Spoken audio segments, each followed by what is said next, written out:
Sekolah. Terima kasih atas kesediaannya untuk mengikuti desain budaya positif yang akan kita laksanakan di sekolah kita nanti. Nah, di sini saya akan mendiseminasikan atau menyebarkan pemahaman tentang budaya positif.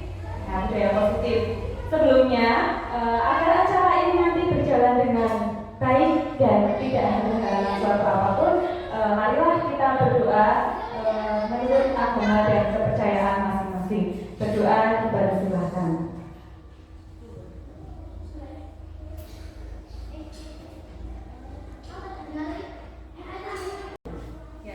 Selamat pagi Bapak Ibu Guru semuanya. Selamat pagi. Ya, semangat pagi ini. Semangat. Nah, untuk supaya lebih semangat, kita tepuk-tepuk dulu. Nah, tepuk ya. Saya katakan dulu.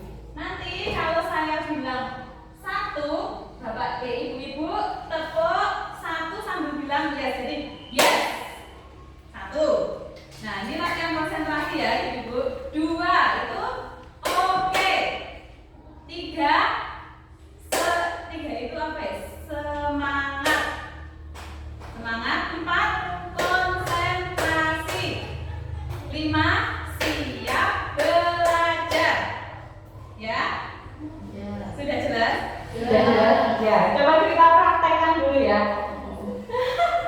1.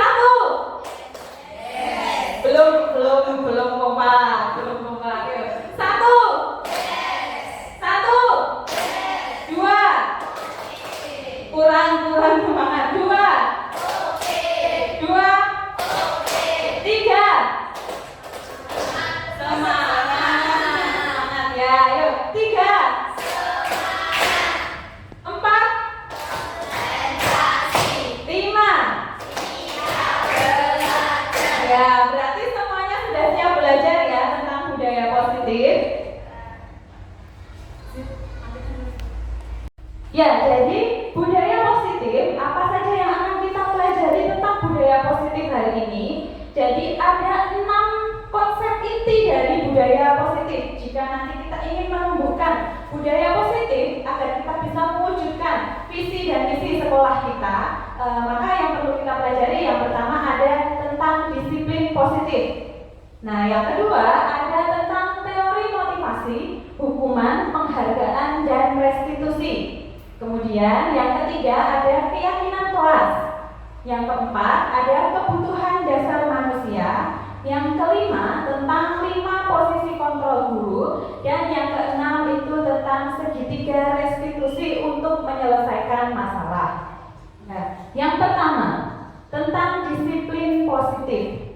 Ya, jadi kita lakukan permainan dulu Bapak Ibu. Coba karena ini kan sudah berkelompok. Oh, ada yang terpisah jauh.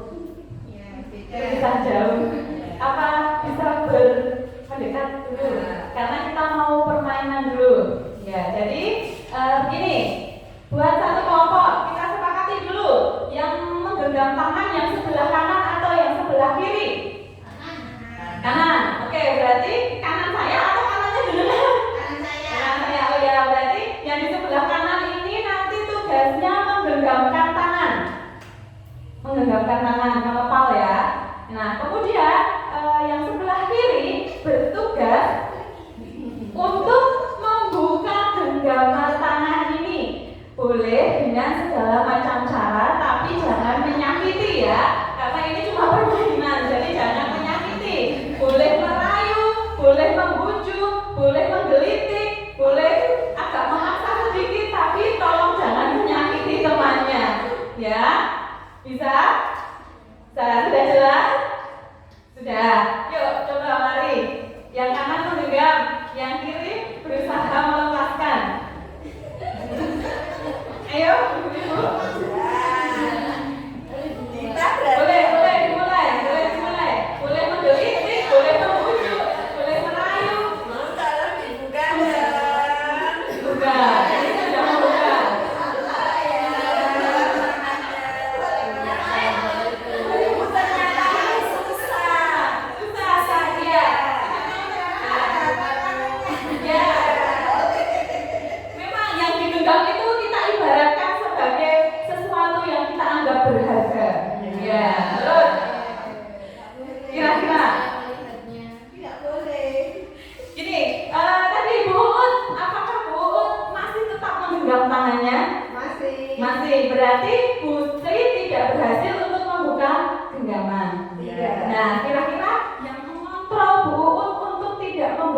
dalam itu siapa? Yang mengontrol dirinya itu siapa? Saya sendiri. Saya sendiri. Ya, terus yang lain adakah yang berhasil terbuka tangannya?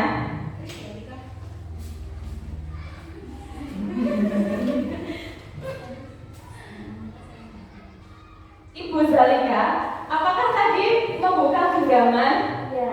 Ya, kenapa kok dibuka? Apa?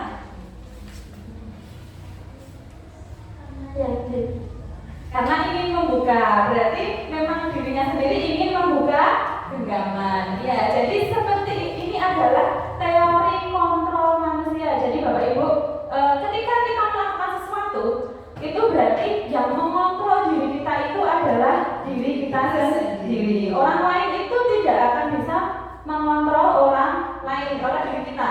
Orang lain tidak akan bisa mengontrol diri kita. Jadi itu yang maksudnya ketika kita jadi guru pun kita itu tidak bisa mengontrol murid. Mungkin anak-anak itu bisa mematuhi kita, tapi kontrol itu tidak akan berlangsung lama.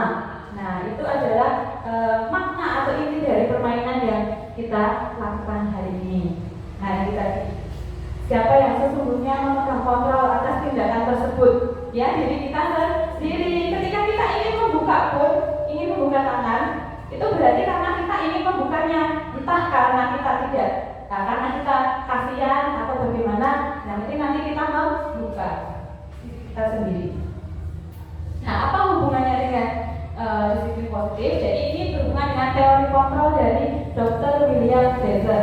Yang pertama, ilusi guru mengontrol murid. Yang tadi, guru itu sebenarnya bisa atau tidak sih mengontrol murid? Ketika murid melakukan tindakan, itu mereka tindakan itu berasal dari dalam dirinya sendiri atau karena orang lain. Nah, itu biasanya dari dirinya sendiri. Nah, nanti aturan akan dijelaskan belakangan. Kemudian yang kedua, ilusi bahwa penguatan positif, efektif, dan bermanfaat. Ketika kita memberikan pujian, nah, pujian itu apakah bermanfaat dalam jangka waktu yang lama? Ternyata pujian itu pun tidak bermanfaat. Pujian itu bermanfaat, tapi dalam jangka waktu yang pendek, tapi tidak dalam jangka waktu yang panjang. Kemudian yang ketiga, ilusi bahwa kritik dan membuat orang merasa bersalah dapat menguatkan karakter. Nah, justru ini nanti akan menjatuhkan mental dari murid atau peserta didik. Dan yang keempat, ilusi bahwa orang dewasa memiliki hak untuk memaksa. Nah, ini juga berlaku untuk kita sebagai guru di sekolah dan ketika kita menjadi orang tua di rumah, bahwa kita itu tidak bisa mengontrol anak kita. Mereka mempunyai kontrol atas dirinya sendiri. Nah, ini ada teori stimulus respon dan teori kontrol. Jadi dalam teori stimulus respon mengatakan bahwa realitas atau kebutuhan kita itu sama. Itu. Kemudian dijelaskan dalam teori kontrol bahwa realitas atau kebutuhan kita itu berbeda. Karena setiap orang itu memiliki kebutuhan yang berbeda-beda. Ya. Kemudian yang kedua, kita mencoba mengubah orang agar berpandangan sama dengan kita. Itu dalam teori kontrol itu kita berusaha memahami pandangan orang lain tentang dunia. Jadi ketika kita berbeda pendapat dengan orang lain, itu kita tidak bisa memaksakan pendapat orang itu agar sesuai dengan pendapat kita. Nah, kita mencoba berpikir dari sudut pandang orang lain. Jadi jawabannya bermacam-macam. Atau misalnya menurut gimana kok orang ini melakukan sesuatu seperti ini, padahal itu tidak baik. Itu tidak baik menurut kita, tapi belum tentu tidak baik menurut orang lain. Tuh. Kemudian, yang tadi terlewat, semua orang melihat hal yang sama. Ibaratnya kalau kita seperti menggambar angka 9 atau 6, ketika kita melihat dari satu sisi, kita bisa melihat bahwa angka itu 9. Tapi orang yang di sebelah sana, kebalikan kita, akan menganggap bahwa itu adalah angka 6. Jadi dalam teori kontrol itu setiap orang memiliki gambaran yang berbeda-beda. Kemudian dalam stimulus respon, orang lain bisa mengontrol saya. Tapi dalam teori kontrol, hanya Anda yang bisa mengontrol diri Anda. Kemudian perilaku buruk dilihat sebagai suatu kesalahan. Nah, ketika ada murid yang berbuat salah, itu kadang kita langsung, oh ini salah. Padahal kita bisa mencari tahu dulu. Setiap orang melakukan sesuatu itu pasti memiliki tujuan. Nah, kita nanti bisa cari tahu dulu tujuannya dia melakukan itu apa. Kenapa dia melakukan hal seperti itu. Kemudian saya bisa mengontrol orang lain. Nah, itu tadi. Jenengan tadi yang berusaha membuka tangan, ternyata banyak yang tidak bisa membuka tangan teman kita ya. Berarti kita tidak bisa mengontrol orang lain. Mereka yang bisa mengontrol dirinya sendiri. Terus pemaksaan ada pada saat bujukan gagal. Nah, ketika tadi ada yang mencoba membujuk dengan pelan-pelan, ketika pembujukan itu tidak berhasil, kemudian diapakan? Agak maksa ya, seperti kalau mungkin jenengan bisa melihat kembali ketika jenengan sama anak-anaknya di rumah, ketika membujuk baik-baik tapi tidak dilakukan, memaksa atau tidak?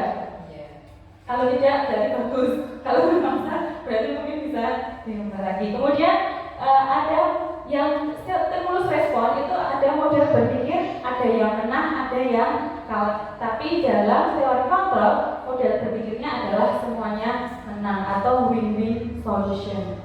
Itu. Selanjutnya tentang disiplin. Ketika Bapak Ibu mendengar kata disiplin, apa yang terlintas dalam pikiran Bapak Ibu tentang disiplin? Disiplin itu apa menurut Ibu?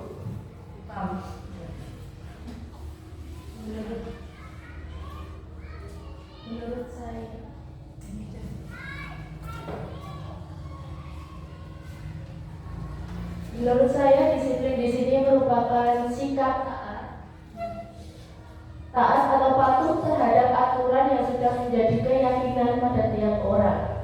Ya, disiplin itu biasanya identik dengan ketaatan atau kepatuhan. Ya, betul sekali, karena biasanya kita itu mengatakan kamu harus disiplin waktu, berarti harus taat waktu, tertib waktu pada peraturan yang berlaku di daerah tersebut. Nah, ini berarti tepuk tangan dulu untuk Bu Mahmudi. Jadi disiplin itu adalah rasa ketaatan dan kepatuhan terhadap nilai-nilai yang dipercaya dan menjadi tanggung jawabnya. Jadi kita akan disiplin kalau kita percaya bahwa nilai itu harus kita yakini atau kita lakukan. Selanjutnya, apa tujuan pendidikan kita sekarang? Kita sudah tidak asing dengan kata atau kalimat merdeka belajar, karena itu yang sedang digembar-gemborkan sekarang ini ya, bahwa kurikulum kita pun menggunakan kurikulum merdeka.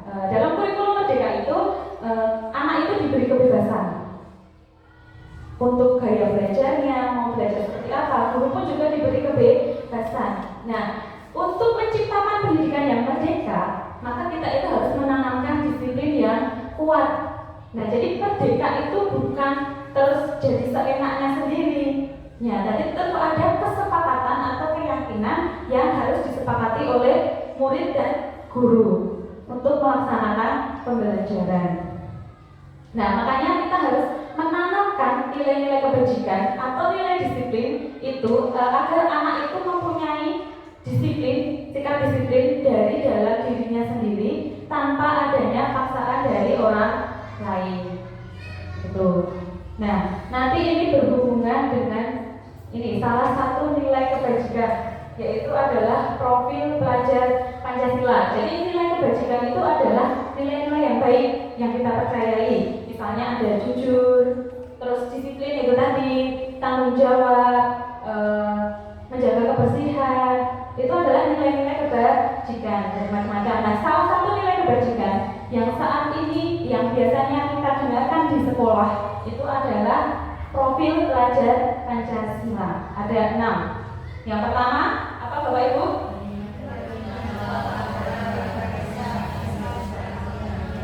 yang kedua mandiri, yang ketiga yang keempat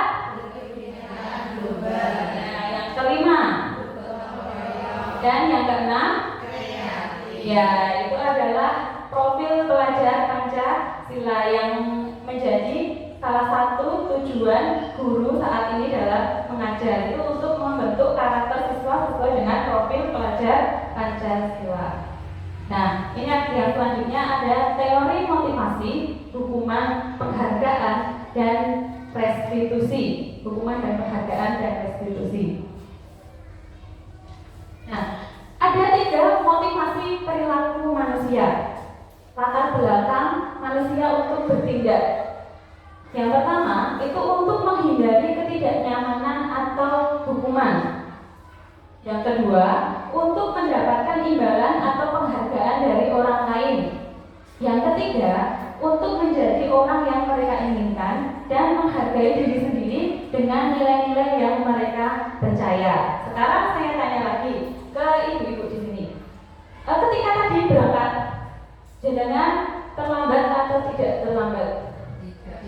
Tidak terlambat. Nah, saat Anda datang tidak terlambat itu apa yang menjadi motivasi dalam diri ibu? Kenapa Anda memutuskan untuk datang sebelum jam 7?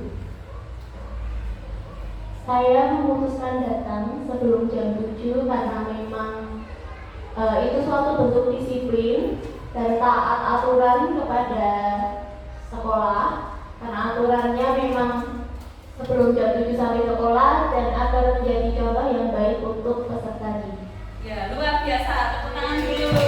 Tari, terima kasih ya. Berarti kalau kita lihat motivasi Bu Tari untuk berangkat di pagi itu yang mana? Kata Ibu, nomor 1, nomor 2, atau nomor 3? Nomor berapa?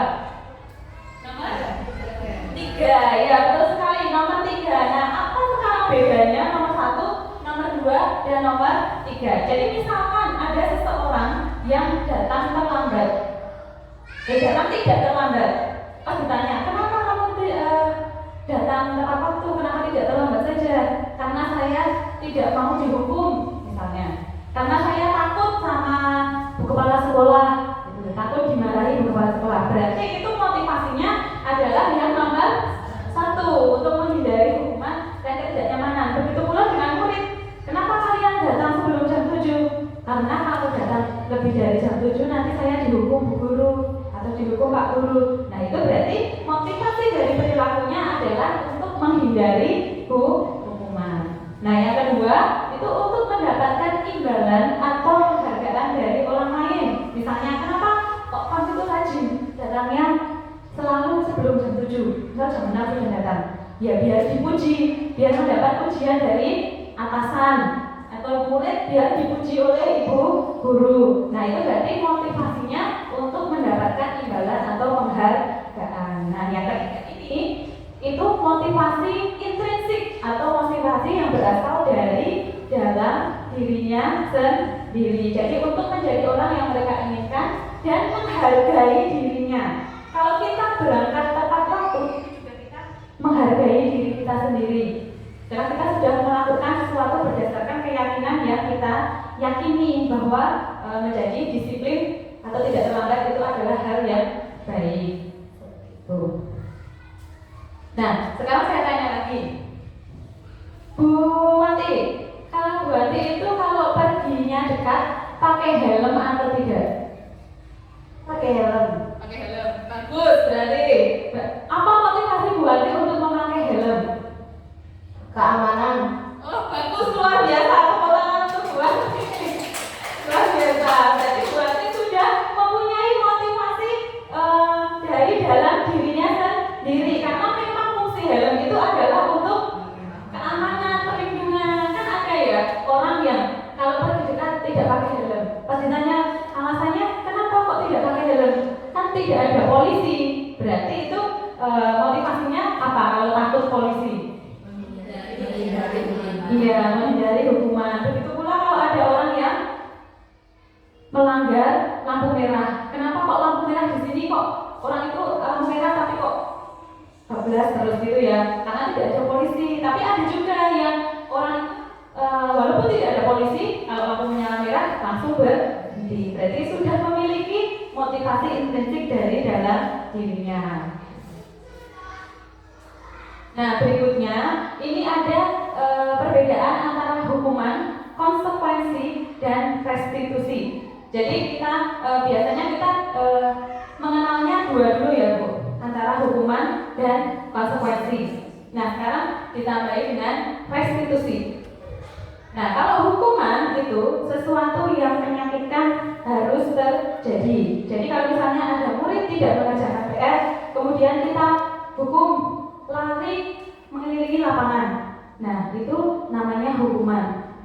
Seperti itu. Kemudian kalau konsekuensi sesuatu harus terjadi. Jadi berdasarkan kesepakatan terlebih dahulu. Misalnya kamu tidak mengerjakan PR, berarti kamu mengerjakan 2 kali.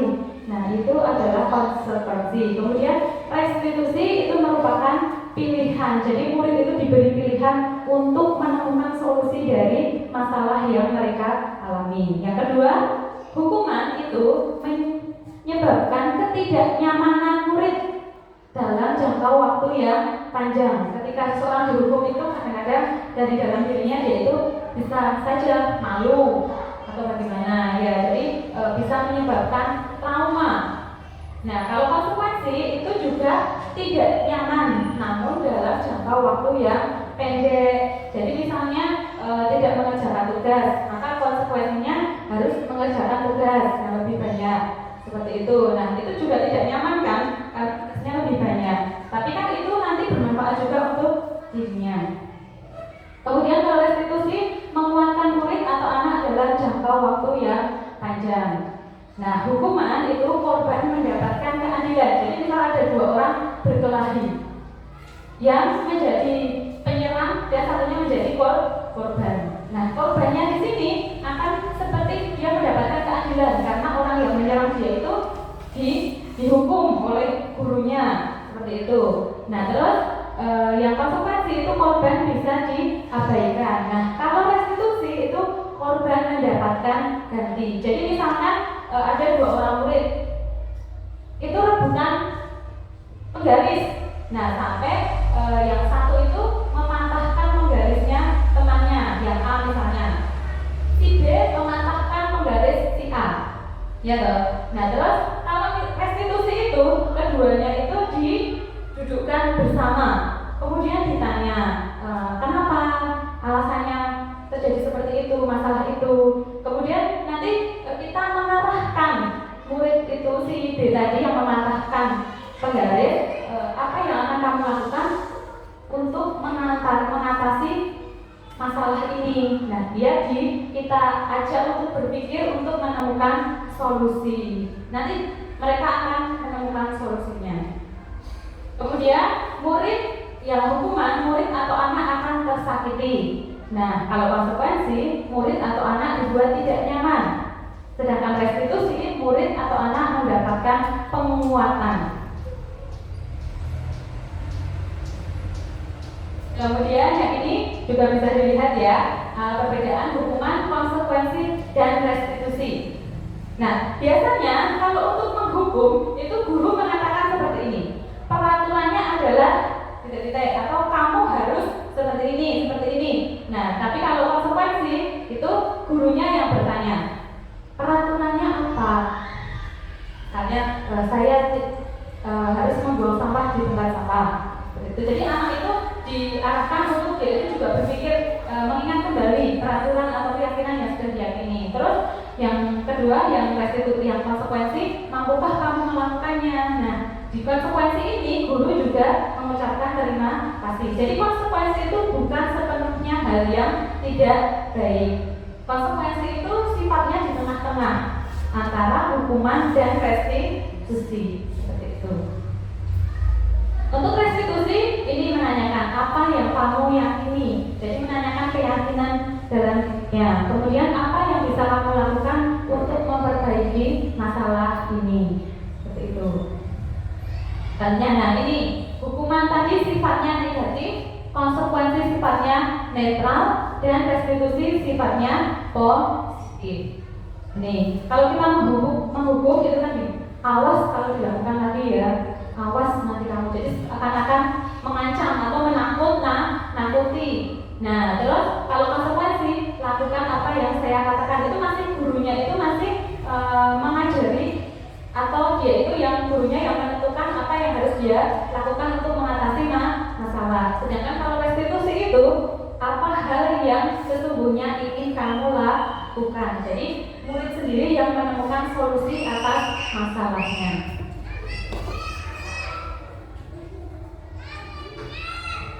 Nah, karena terlalu sering dihukum itu bisa saja membuat murid atau anak itu belajar menyembunyikan kesalahannya supaya dia tidak dihukum lagi. Nah, kalau konsekuensi itu membuat murid atau anak itu belajar untuk taat peraturan. Sedangkan restitusi, murid atau anak belajar untuk memecahkan masalah.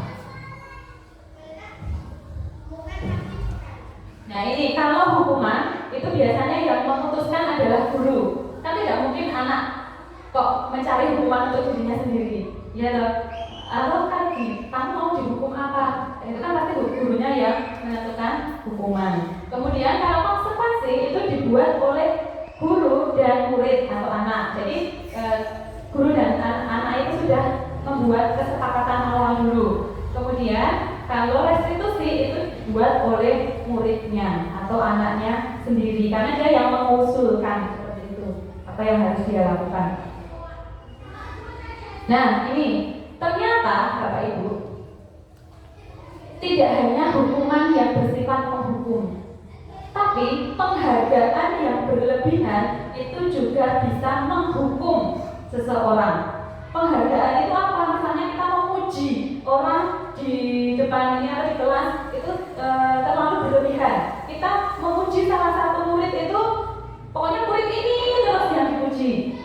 Dalam misalnya kita dalam bersama guru itu yang dipuji itu satu terus, Butari terus misalnya. Saya memuji Butari terus, dan nanti apa yang dirasakan oleh guru lainnya, Bu Antri, Bu Ati dan lain-lain, pasti dalam dirinya akan muncul rasa iri, ya tidak?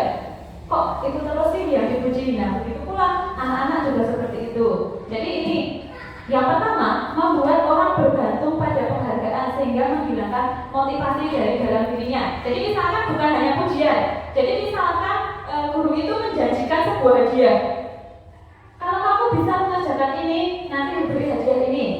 Nah, nanti anak-anak itu jadi kehilangan motivasi dari dalam dirinya. Dia melakukan sesuatu karena dia ingin mendapatkan penghargaan itu tadi.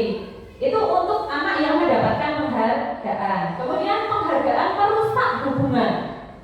Nah, itu antara anak yang mendapatkan dan anak yang tidak mendapatkan penghargaan. Nanti lama-lama kayak terus berarti bu gurui pilih kasih, iya enggak?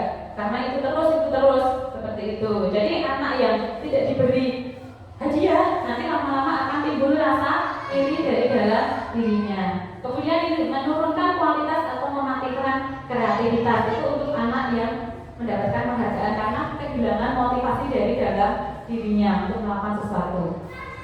Nah, terus penghargaan menghukum mereka yang tidak mendapatkan penghargaan. Tapi bukan berarti ya tidak boleh melakukan penghargaan. Kita menghargai murid itu tidak boleh. Nah, caranya nanti saat anak itu sendiri itu baru kita berikan penguatan atau penghargaan. Jadi tidak melukai murid-murid yang lain atau asalkan tidak berlebihan seperti itu. Karena sesuatu yang berlebihan itu kan tidak baik ya, Ibu. Nah, karena semuanya terlihat mengantuk dan lesu, mari kita senam dulu. Nah, ayo berdiri dulu. Semuanya berdiri. Ya, supaya tidak bosan. Nanti agak kayak di luar ini Bu, di luar. Nah, di luar. Atau ya, sepenting nggak berdekatan. Ya, kita praktekkan ini ya. Nanti ibu-ibu tirukan gerakannya.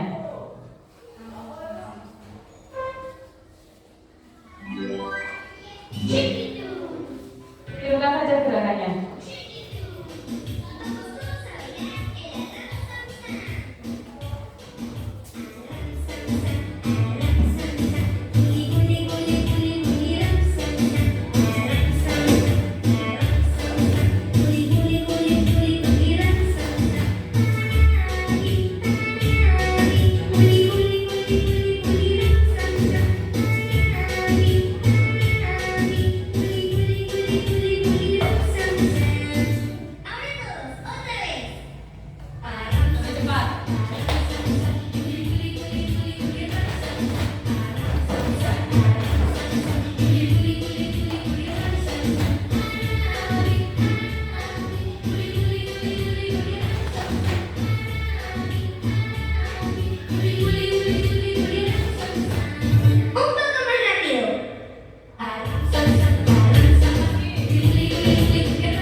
biar apa namanya?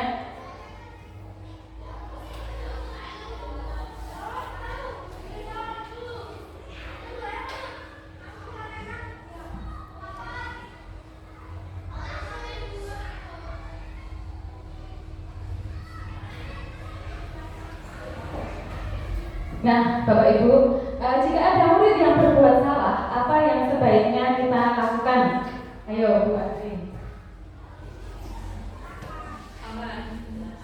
Kalau ada siswa yang berbuat salah, kalau saya menanyakan dulu alasannya kenapa siswa tersebut melakukan kesalahan. Ya, bagus sekali. Tepuk tangan untuk Bu Adri.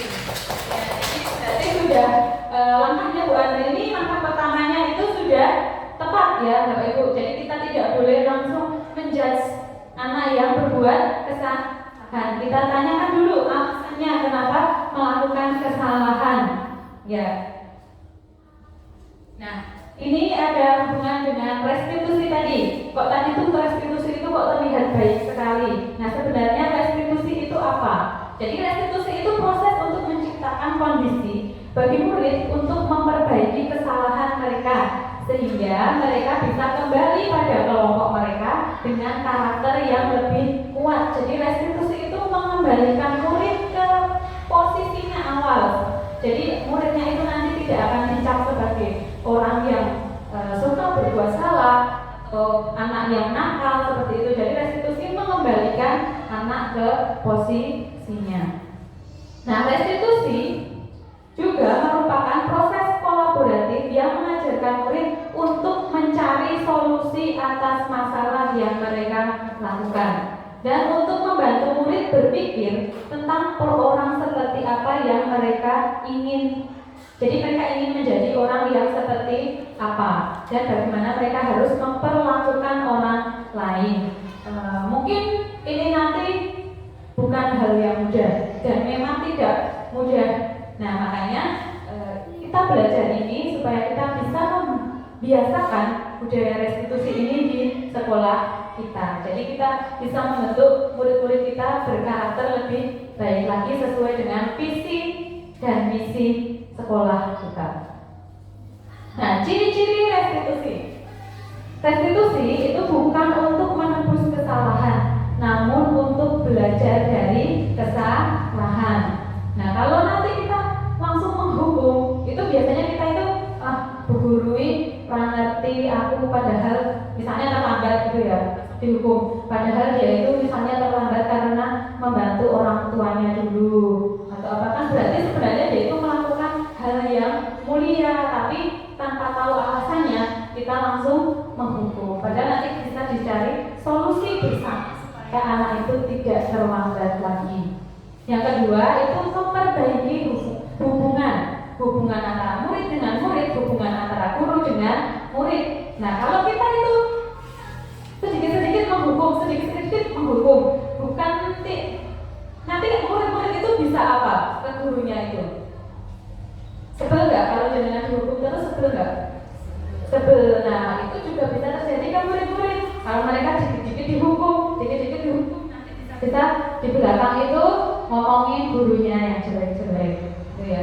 Terus restitusi itu tawaran bukan paksaan. Jadi kalau dia nanti belum berhasil, kita belum berhasil menumbuhkan motivasi dari dalam dirinya, ya sudah, nanti dengan berjalannya waktu pasti nanti bisa berhasil. Kemudian restitusi menuntut untuk melihat ke dalam diri, jadi merefleksikan tindakannya seperti itu. Nah, restitusi mencari kebutuhan dasar yang mendasari tindakan. Ini nanti berhubungan dengan yang materi 5 kebutuhan dasar manusia. Terus restitusi fokus pada karakter bukan tindakan. Jadi restitusi fokus untuk mencari solusi dari permasalahan, bukan siapa yang salah. Kalau misalnya ada 2 orang yang melakukan yang bertengkar seperti itu, bukan mencari tahu siapa yang salah, tapi menemukan solusi dari permasalahannya. Nah, restitusi itu sebelum kita melakukan restitusi, dasarnya kita harus membuat dulu keyakinan kelas atau keyakinan sekolah. Jadi kita buat dulu keyakinan kelas, masing-masing kelas membuat keyakinan. Nah nanti digabungkan supaya menjadi keyakinan sekolah. Keyakinan itu apa? Nah, mengapa bukan peraturan namanya? Mengapa namanya itu keyakinan? Mengapa kita tidak memakai peraturan tetapi kita harus memakai keyakinan? Karena itu tadi keyakinan itu sifatnya lebih universal daripada peraturan. Kemudian keyakinan itu menggunakan bahasa yang lebih positif. Jadi bahasanya positif, tidak ada misalnya tidak boleh membuang sampah sembarangan.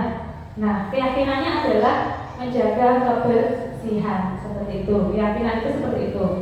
Nah ini untuk mendukung motivasi intrinsik supaya kalau peraturan nanti peraturan itu dibuat oleh satu orang, tetapi keyakinan itu dibuat berdasarkan diskusi bersama, kesepakatan bersama. Jadi, nah ini contoh dari keyakinan kelas. Misalnya keyakinannya hormat. Keyakinannya hormat. Yang sebelah sana itu adalah tabel Y, yang sebelah sini adalah tabel T. Jadi saat kita membuat keyakinan kelas itu dibuatnya seperti ini. Misalnya hormat. Orang hormat itu terdengarnya bagaimana? Orang yang hormat. Contohnya itu, satu orang berbicara, yuk saya bantu, kita bisa selesaikan ini bersama. Terus kalau orang hormat itu biasanya ngomongnya terima kasih, tolong ya, permisi. Nah, berarti membiasakan kata-kata itu atau kalimat itu. Nah, terus terlihatnya orang yang hormat itu terlihat bagaimana? Orang yang hormat itu berempati terhadap perasaan orang lain, mendengarkan orang dengan seksama, senantiasa berbuat baik, berbagi, terus memegang barang milik orang lain hanya dengan izinnya. Jadi tidak menggunakan barang orang lain tanpa izin yang mempunyai. Itu termasuk dalam keyakinan hormat. Kemudian perilakunya, orang yang hormat perilakunya terlihat seperti itu, tersenyum ramah. Kemudian memberikan salam hormat atau berjabat tangan. Terus memberikan ruang bekerja, terus postur tubuh yang tenang, tidak berada apa ya, rujukan, pokoknya tidak lah kejijikan namanya. Itu orang yang hormat. Terus kalau orang yang hormat itu terlihat tampak seperti apa? Orang yang hormat pasti akan datang tepat waktu. Nah, tidak tampaknya sering hadir terlambat. Terus menyapa teman dan guru setiap hari, berarti itu sudah menanamkan sikap hormat. Jadi keyakinannya adalah hormat, tapi di dalamnya ada macam-macam nilai itu dalam nilai hormat. Nah, ini bedanya peraturan dan keyakinan.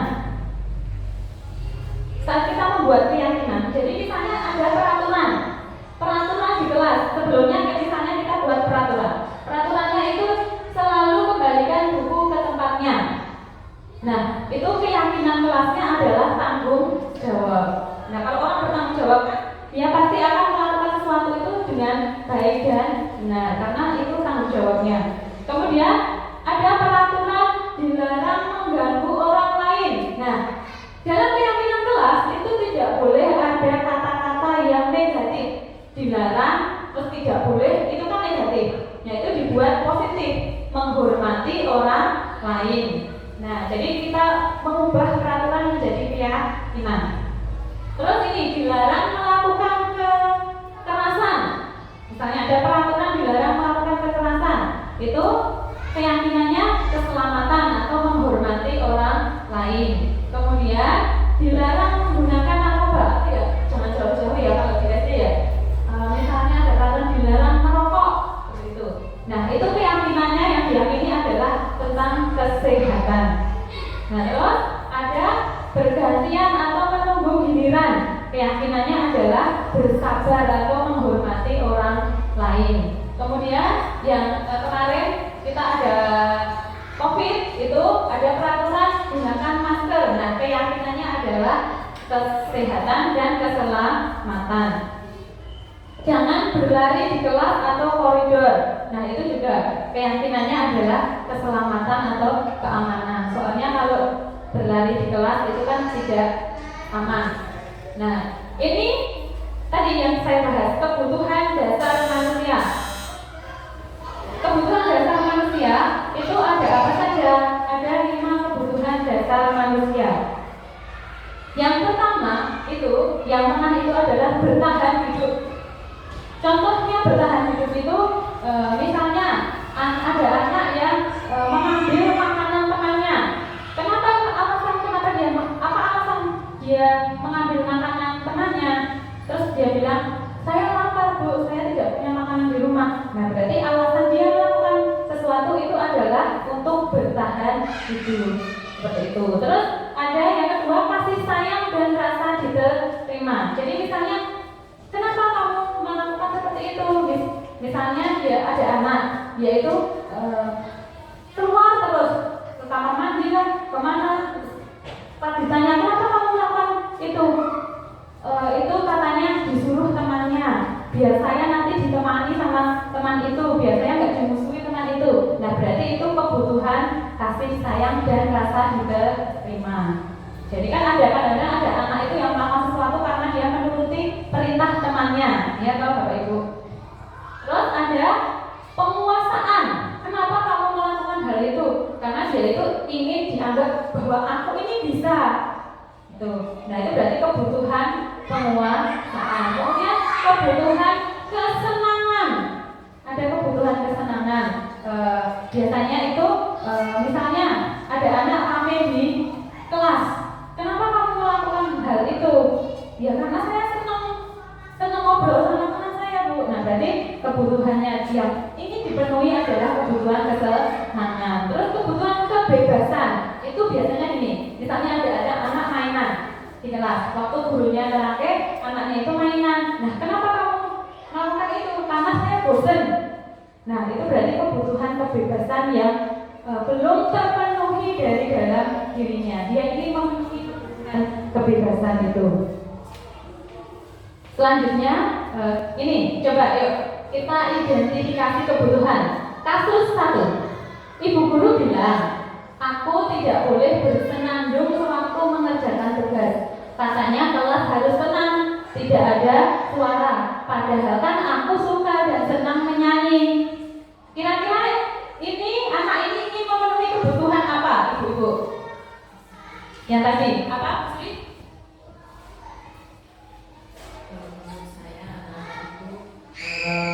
Kesenangan ya, tepuk tangan untuk Bu Sri. Tepat ya, ini karena ini senang menyanyi. Berarti dia ingin memenuhi kebutuhan kesenangan. Yang kedua, ibu guru tidak menyapaku hari ini, padahal aku pakai jepit rambut yang baru. Kira-kira kebutuhan yang ingin dipenuhi apa?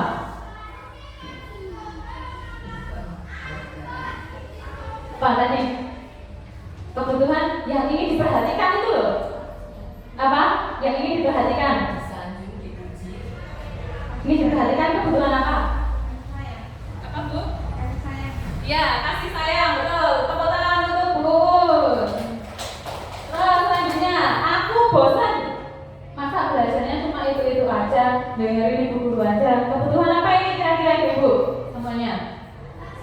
Kebutuhan apa? Kebebasan, ya betul. Terus aku sebel, gambarku tidak rapi, malah ibu guru nunjukin ke teman-temanku di kelas. Ini yang mana? Kebutuhan apa? Penguasaan, ya. Selanjutnya, 5 posisi kontrol guru. Jadi ada 5 posisi kontrol guru. Ini 5 posisi kontrol guru itu ada penghukum, penggugat, orang merasa bersalah, teman, pemantau, dan yang paling tinggi itu adalah manajer.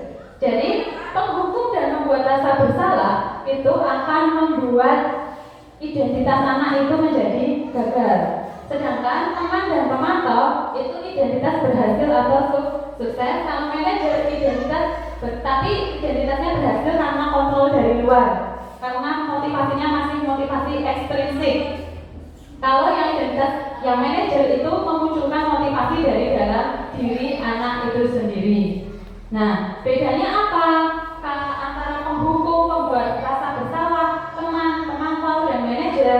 Kalau penghukum itu biasanya gurunya itu menghardik, menunjuk-tunjuk, menyakiti, dan menyindir. Nah, kalau pembuat rasa bersalah itu berceramah, mengatakan seharusnya, terus ibu kecewa loh kamu melakukan hal ini, kan kamu sudah janji sama ibu kalau kamu tidak akan melakukan hal ini.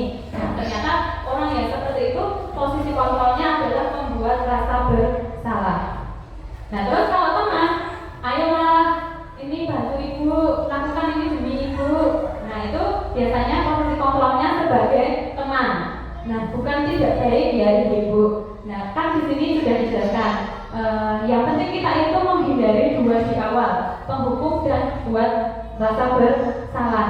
Kalau sekarang kita masih di posisi teman atau pemantau, itu bukan sesuatu yang buruk, tapi akan lebih baik lagi kalau kita berpindah ke posisi yang manajer. Nah, itu bedanya apa? Kalau yang manajer itu mengajukan pertanyaan. Terus yang biasanya dikatakan seorang manajer itu adalah apa yang kita yakini, apa yang bisa kamu kerjakan untuk memperbaiki masalah ini. Jadi mengingat lagi yang restitusi tadi.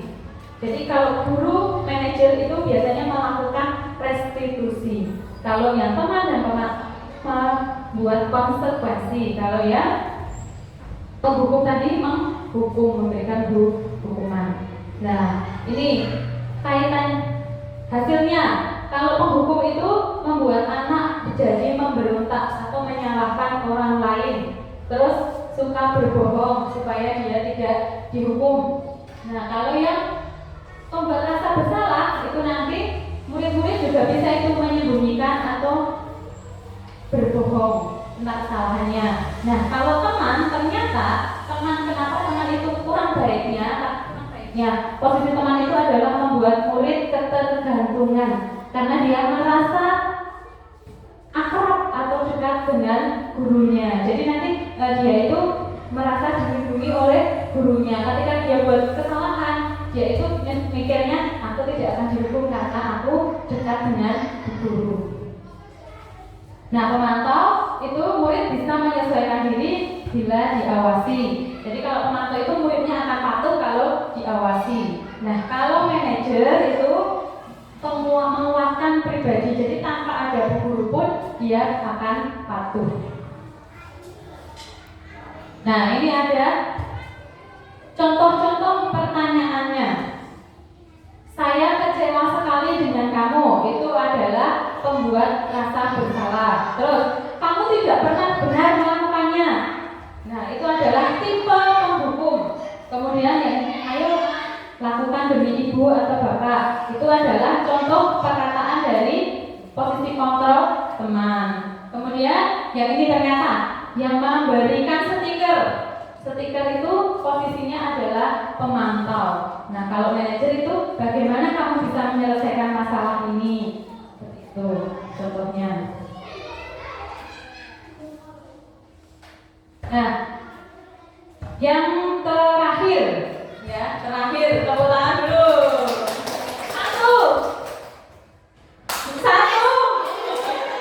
Satu, dua, tiga, empat. Apa buatnya Pak? Empat apa buatnya? Ya, 5. Siap belajar. 3. Semangat. 2. Oke. 4. Konsentrasi. Nah, konsentrasi. Lanjut, ini adalah langkah-langkah dari segitiga restitusi. Jadi, kalau kita ingin melakukan restitusi, langkah yang pertama adalah menstabilkan identitas. Nah, kita bisa mengatakan kepada anak-anak, kalau dia melakukan kesalahan, kita bisa katakan tidak apa-apa, berbuat kesalahan itu adalah hal yang wajar atau manusiawi, atau guru juga pernah melakukan kesalahan itu, atau bukan kamu satu-satunya yang anak melakukan ini, atau setiap orang pasti pernah melakukan kesalahan. Nah, itu kita awali dengan kalimat itu. Nah, yang kedua, supaya anak-anak itu tidak takut dulu. Nanti biasanya kalau dipanggil ke kantor itu, wah aku mau sidang gitu. Nah, ternyata kita tanyakan itu. Nah, terus yang kedua, validasi kebutuhan. Validasi kebutuhan. Itu kita tanyakan alasannya, kenapa anak-anak melakukan hal itu. Terus adakah cara yang lebih efektif untuk mendapatkan apa yang kamu butuhkan? Ya, atau kita bisa bilang yang tadi kita bisa bilang iya, misalnya ada anak yang mengebrak meja sama temennya, terus temennya takut. Nah, kita katakan, untung kamu cuma mengebrak meja, tidak memukul orangnya, seperti itu. Nah, terus yang terakhir baru menanyakan keyakinan. Makanya sebelum kita melakukan restitusi, kita harus memiliki keyakinan kelas atau sekolah tadi. Nah, nanti kalau kita tanyakan keyakinan, padahal kita belum membuat keyakinan kelas, nah nanti anak belum. Nah, keyakinan itu apa ya, Bu? Seperti itu. Nah, nanti berarti yang pertama itu kita harus membuat keyakinan dulu. Nah, itu nilai-nilai apa yang telah kita sepakati. Kamu ingin menjadi orang seperti nanti baru tanyakan, kamu ingin menyelesaikan masalah ini dengan cara apa, atau apa yang bisa kamu lakukan untuk memperbaiki masalah ini, seperti itu. Jadi kita arahkan peserta didik kita untuk menemukan solusi atas masalahnya sendiri. Nah, kesimpulan berarti sudah sampai akhir. Nah, kesimpulannya ini tadi, disiplin positif. Ya, disiplin positif. Ada teori kontrol ini tadi. Anda tidak bisa mengontrol orang lain, hanya Anda yang bisa mengontrol diri Anda sendiri. Kemudian, semua perilaku itu memiliki tujuan atau alasan. Nah, terus model berpikirnya menang-menang, win-win solution, itu disiplin positif ya. Terus kemudian berkolaborasi untuk menciptakan pilihan-pilihan baru. Jadi guru berkolaborasi dengan sesama guru berkolaborasi dengan murid, dan guru berkolaborasi dengan orang tua. Nah, terus ini atau kebutuhan kita itu berbeda. Kita berusaha memahami pandangan orang lain tentang dunia. Setiap orang memiliki gambaran yang berbeda-beda. Nah, yang tadi kita tidak bisa mengontrol orang lain itu menghasilkan disiplin positif, yaitu belajar kontrol diri dengan menggali potensi kita agar tercapai tujuan yang mulia. Kemudian yang semua perilaku memiliki tujuan itu berhubungan dengan 3 teori motivasi tadi. Yang motivasi manusia melakukan sesuatu, yang pertama untuk menghindari hukuman, yang kedua untuk mendapatkan imbalan, dan yang ketiga untuk menghargai dirinya sendiri. Di awal itu adalah motivasi ekstrinsik, yang untuk menghargai diri sendiri itu adalah motivasi intrinsik. Nah, itu nanti akan menghasilkan nilai-nilai kebajikan yang universal. Nilai kebajikan tadi yang seperti keselamatan, kemudian disiplin, terus menjaga kebersihan, itu nilai-nilai kebajikan yang diturunkan menjadi keyakinan kelas. Nah, terus ada 5 posisi kontrol. Tadi ada apa saja 5 posisi kontrol? Apa saja tadi, Bu? 5 posisi kontrol manusia. Yang pertama, 5 posisi kontrol guru. Yang pertama, penghukum. Terus yang kedua, sebelum teman. Membuat membuat rasa bersalah. Kemudian teman, setelah teman, pemantau. Yang terakhir, manajer. Yang paling baik adalah posisi manajer. Kemudian ada 5 kebutuhan dasar manusia. Tadi apa saja 5 kebutuhan dasar manusia? Kasih sayang, kebutuhan hidup, terus kebebasan, kesenangan, terus satu lagi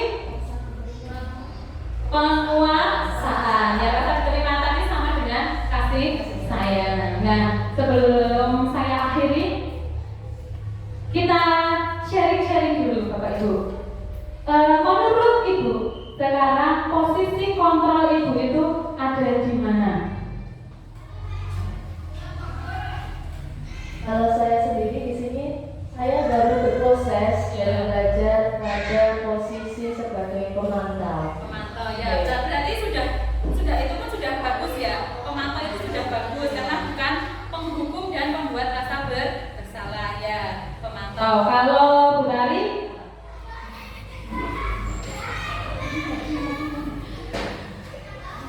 Saya juga masih berada pada posisi pemantau. Pemantau ya, tapi sudah cukup bagus kalau pemantau itu. Kalau Bu Uut?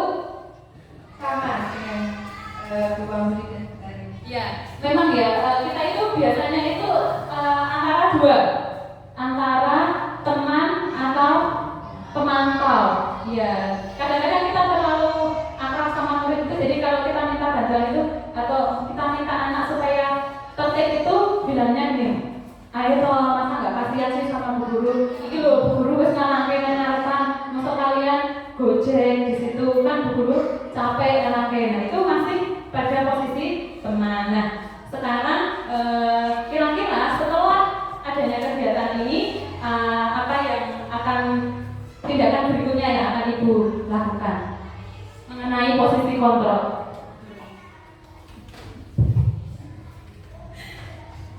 Saya nggak ditanya ya Bu. Kalau posisi kontrol saya gimana? Oh ya boleh, posisi kontrolnya dulu apa Bu? Boleh nggak misalnya ternyata posisi kontrol kita itu kok kita merasa kadang ada di posisi yang pertama misalnya. Terus terkadang kita kok ada di posisi yang kedua. Iya, ya bisa kan itu tadi posisi kontrol guru. Jadi kadang-kadang kita itu menjadi penghukum, kadang-kadang kita itu menjadi teman, kadang-kadang kita menjadi orang yang membuat rasa bersalah. Ya bisa seperti itu. Bisa hari ini menjadi penghukum, besok kita menjadi teman, besoknya lagi kita menjadi pemantau. Bisa seperti itu. Kalau keseringannya. Berarti yang terbanyak. Ya, yang terbanyak. Apa ya? Mungkin Antara. di antara 4 ya. Ya. Di antara hukuman, kemudian rasa bersalah, teman dan pemantau. Ya, berarti mungkin teman kayak saya. teman ya. Ya. Boleh tak bebas saya? Terus kemudian setelah tahu posisi kontrol manajer ini apa yang akan Ibu lakukan berikutnya? Ya mungkin dari hasil yang Ibu sampaikan tadi mungkin bisa menerapkan agar menjadi posisi kontrol manajer. Ya luar biasa. Nah, jadi ini pasti saya tahu kok pasti ibu-ibu di sini itu ingin menaikkan tingkatannya menjadi seorang manajer. Cuma memang untuk sampai di posisi manajer itu memang bukanlah hal yang mudah. Terkadang kita itu dari dalam diri kita sendiri juga sedang ada masalah, terus tiba-tiba ada anak yang berbuat salah, ya tidak, terus kayak kita itu rasanya pengen marah gitu loh. Tapi ternyata saya pernah ada sharing ini di kelompok saya di CGB itu. Jadi bagaimana kita mengatasi emosi kita yang naik turun seperti itu. Nah, jadi ketika ada murid yang berbuat salah, pasti sih dari tidak munafik ya, pasti dalam hati kita itu sebel, ya enggak, rasanya pengen marah. Nah, kata teman saya pada saat itu, ketika kita ingin marah seperti itu, kita lebih baik pergi dulu. Kita pergi dulu, terus ya menenangkan diri atau marah-marah sendiri aja nggak apa-apa. Yang penting kita tidak marah di depan. Ya, atau marah sama mencari teman untuk mau apa ya? Ya, tapi bilang dulu aku mau marah-marah gitu. Nanti kita marah-marahin teman kita. Ya, terus nanti baru setelah tenang kita bisa kembali lagi untuk menyelesaikan masalah. Saya sendiri pun juga masih belajar untuk menjadi seorang manajer. Karena kita sudah tahu langkah-langkah restitusi tadi, maka mari kita beralih menjadi posisi manajer. Kemudian terakhir sebelum saya tutup lagi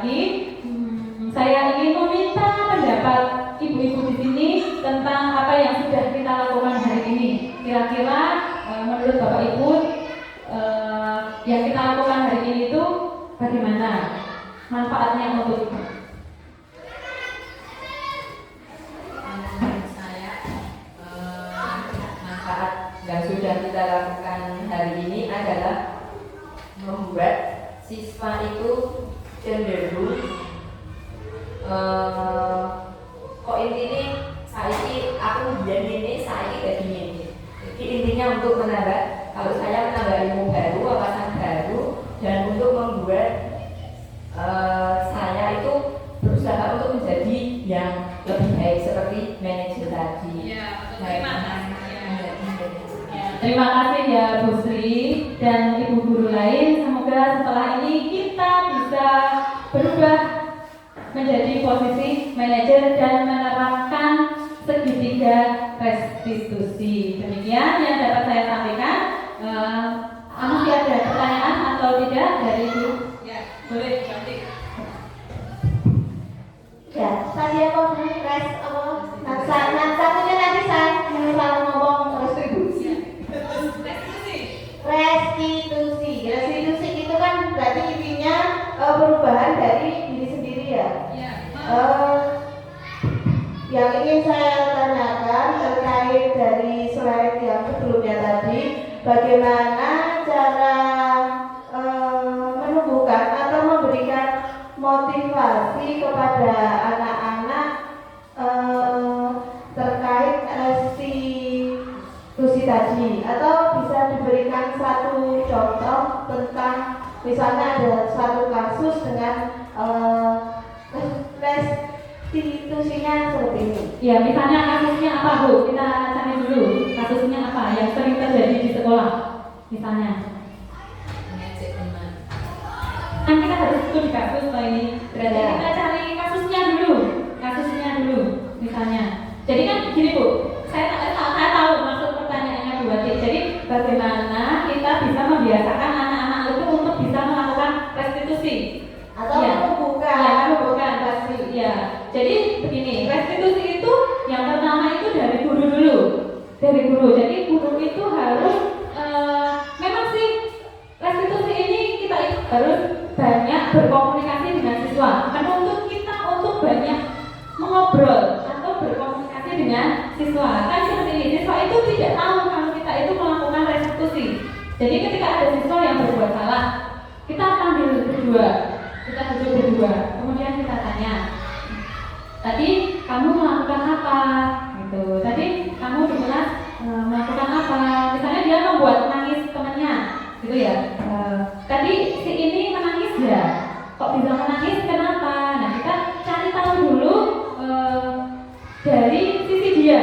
Maksudnya masalah itu dari sisi A, sisi B, sisi C kan berbeda-beda ya Bu ya. Kita cari dulu permasalahan ini menurut dia itu bagaimana. Kenapa si A, si B ini yang bisa menangis? Kita tanyakan itu dulu. Nah, terus kemudian kita tanya yang berikutnya tadi, yang langkah restitusi berikutnya. Nah, tadi kan kita stabilkan identitas. Stabilkan identitas itu bisa kita tanya dulu, kenapa kamu membuat ini menangis? Misalnya, saya memukulnya, gitu toh, saya memukul. Oh iya, maksudnya memukul. Berbuat salah itu tidak apa-apa. Nah, kita lakukan kata-kata itu. Bukan kamu satu-satunya yang pernah berbuat kesalahan. Nah, terus tapi kita tanya lagi alasannya yang kedua, yaitu validasi kebutuhan. Kenapa kamu melakukan hal itu?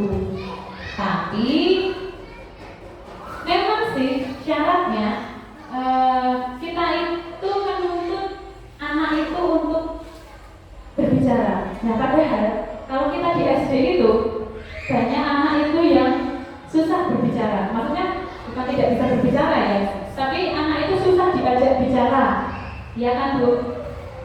Ya, jadi nanti mungkin maksudnya buat bagaimana kita bisa menerapkan restitusi ini ke anak-anak yang kurang bisa diajak berkomunikasi ke semuanya ya. Kalau anak-anak yang lebih tinggi itu biasanya sudah bisa kita ajak ngobrol. Kita tanyakan alasannya dulu. Kita gali dulu alasannya. Kenapa dia lakukan hal itu? Kemudian nanti kita bisa tanyakan apa langkah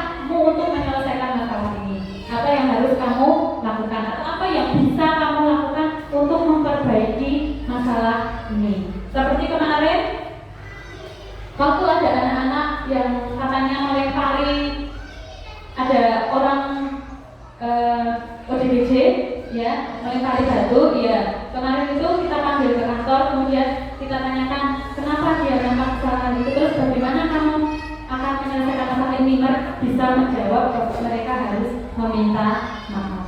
Nah, kita sebagai guru tinggal bagaimana kita mengawasinya lagi, maksudnya bukan mengawasi, kita melihat lagi apakah solusi yang dia tawarkan itu sudah dilakukan atau belum. Itu berarti atau bagaimana? Masih belum menjawab. Memang susah Bu, jadi tidak bisa langsung tiba-tiba. Kita pun juga butuh proses untuk ke sana, dan anak-anak pun juga harus dibiasakan untuk ke sana. Jadi awalnya pasti anak-anak itu tidak akan terpikirkan solusinya itu bagaimana. Nah, kita yang memancing, kita berikan pancingan, misalnya dia merusakkan barang orang lain. Nah, kita bisa kira-kira kalau barang kamu yang dirusakkan, kamu inginnya seperti apa? Seperti itu. Dan jadi yang dirusakkan pun juga ikut dihadirkan di situ. Kamu inginnya bagaimana? Terus yang berbuat kesalahan, kamu bisa tidak mengabulkan permintaan yang dirugikan seperti itu. Bagaimana berarti? Sudah terangkan? Ya, yang lain? Apakah ada pertanyaan lagi? Ya, itu tadi intinya kita harus lebih sering mengajak komunikasi murid. Nah, kalau muridnya itu yang kurang, komunikasinya kurang, nah berarti kita bisa gali lagi. Kenapa murid ini susah berkomunikasi? Kita bisa tanyakan ke orang tuanya. Nah, nanti kita bisa menemukan ternyata ada dari 5 kebutuhan dasarnya dia yang tidak terpenuhi. Nah, itu dari sisi apa? Nah, anak yang susah diajak berkomunikasi itu kan macam-macam ya Ibu. Jadi kita tidak bisa mendiagnosis berdasarkan kita cuma ngobrol setiap hari, karena kita bukan dokter anak. Apa sih namanya ya? Psikolog anak ya? Iya, psikolog anak. Jadi memang itu butuh kerjasama dengan orang tua agar orang tua itu juga menyadari bahwa anak saya kenapa susah diajak berkomunikasi. Nah itu mungkin butuh bimbingan khusus. Mungkin suatu saat nanti kita bisa agendakan kita untuk mengadakan konseling. Jadi biar yang mendiagnosis itu adalah ahlinya, bukan kita. Nanti kita bisa meminta saran apa yang harus kita lakukan kepada anak-anak yang butuh pendampingan tadi. Masih ada pertanyaan lain, Bu? Tidak? Kalau tidak